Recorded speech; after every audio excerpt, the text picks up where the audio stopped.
औरत ही औरत का दर्द समझ सकती है। सिया, जल्दी से तैयार हो जाओ और अपना सामान पैक कर लो।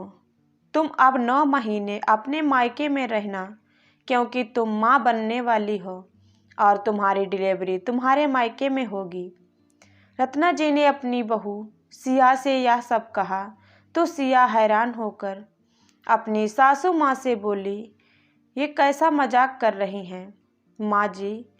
शादी को 10 साल हो गए हैं, मैं माँ नहीं बन पाई और ना ही कोई उम्मीद है, और आप सब क्या और क्यों कह रही हैं? मैं समझ नहीं पा रही। दादी जी की तरह मुझे ताने मार रही हैं। रत्ना जी बोली, नहीं मेरी बच्ची, मैं तुम्हारी दादी सासू माँ के ताने से बचाना चाहती हूँ और तुम्हारी शादी बचाना चाहती हूँ।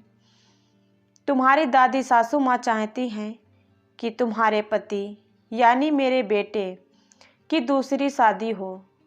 वह चाहती हैं कि मेरा बेटा तुम्हें तलाक दे दे, और तुम जानती हो कि मैं और मेरा बेटा दोनों तुम्हें कितना प्यार करते हैं।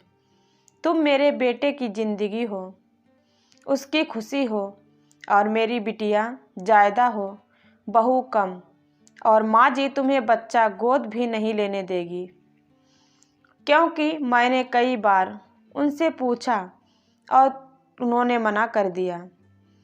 अब तो बस यही करना होगा।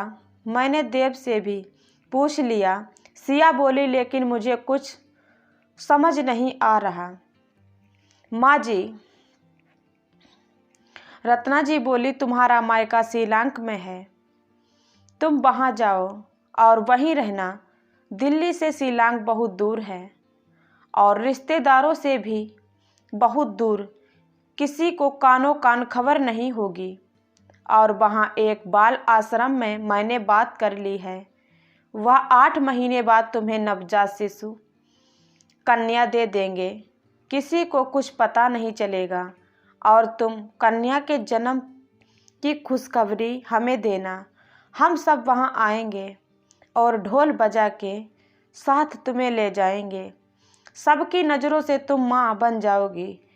घर में खुशियों की बहार आ जाएगी और तुम दादी सासू माँ के तानों से बच जाओगे, क्योंकि अब तक तो तुम्हें उम्मीद थी, लेकिन अब मैं और देर नहीं करना चाहती।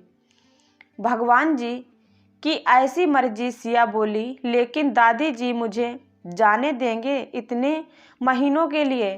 रत्ना जी बोली, तुम फिक्र मत करो, मैं सब संभाल लूँगी। रत्ना जी ने अपनी सासू माँ को आवाज़ दी और बोली, माँ जी जल्दी आइए, बहुत बड़ी खुशखबरी है। दादी सासू माँ कमरे में आते हुए बोली, क्या है, क्यों चिल्ला रही हो? 10 साल से तो यहाँ कोई खुशी नहीं आई जब से तुम्हारी बहू इस घर में आई है। पता नहीं कैसे कदम है इसके। रत्ना जी बोली, माँ जी आपकी पोती बहू माँ बनने वाली है, आज ही पता चला है। दादी सासू माँ सिया की बलाएं लेने लगी तो रत्ना जी एकदम सीने पर हाथ रखकर बैठ गई। तो सिया चिल्लाने लगी, माँ जी आपको क्या हुआ?